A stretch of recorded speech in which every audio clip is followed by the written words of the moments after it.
it seems like there's always going to be a group of Americans, and look, I'm new to white track and politics to this extent, just a regular guy, who watched it occasionally on the news. But over the last couple of years, man, I realize there's a number of Americans who just fall hook, line, and sinker for whatever the establishment puts out. They don't question anything. And when you brought up Tulsi Gabbard, I was thinking how, now, I did a piece covering her where these people want her removed. Like the Democrats want her out just for questioning, hey, do we have any evidence for this stuff? Just for saying we should, make sure that we're right before we do this, because we're already bogged down in the Middle East. This won't help the Syrian people. This won't free anyone if we just start bombing and we end up in a even more catastrophic war with Russia. We could.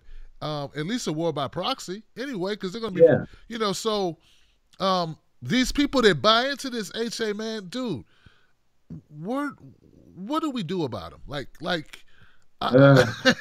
I know it's like we need to do something about these people, because and these people are championing the Neera Tandons and the Howard.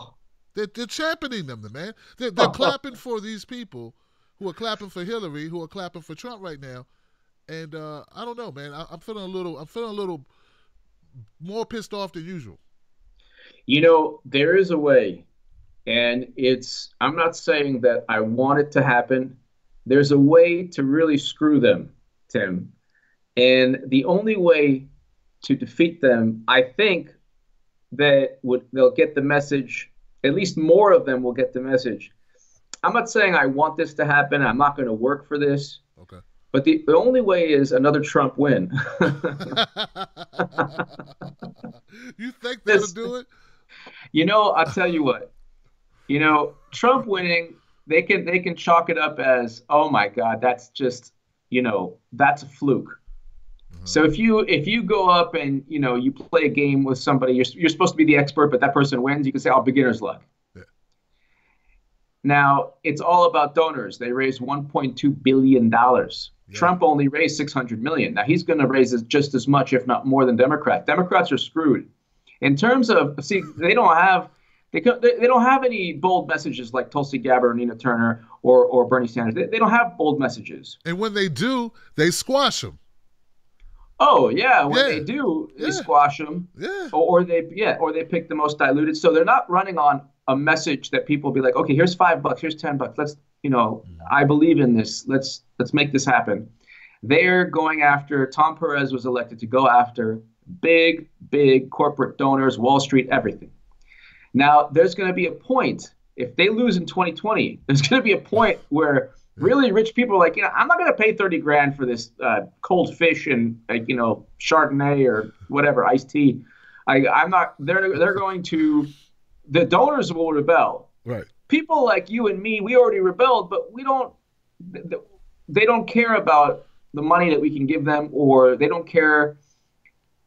The Neera Tandons and the Howard Deans of the world don't care what we have to say. They care what the donors have to say. They don't care about war or breaking up banks, because to them it's unrealistic and you have to defeat Trump. But the funny thing is, this Syria strike, they should have gotten more upset than even the immigrant ban. But they got more upset over the immigrant ban than the Syria strike. So if you ban Muslims, that oh my God! But if you bomb the Muslim people, oh, okay, no problem. And you're not doing yourself any favors if you're Trump, because his thing is, well, they're going after me. They're saying I'm a Russian. I worked with Russia, so I'm going to go ahead and bomb Syria. This will show everybody that I didn't work with Russia. But they don't care. They're never going to stop attacking him ever. So he's trying to appease the same people who want him out at all costs.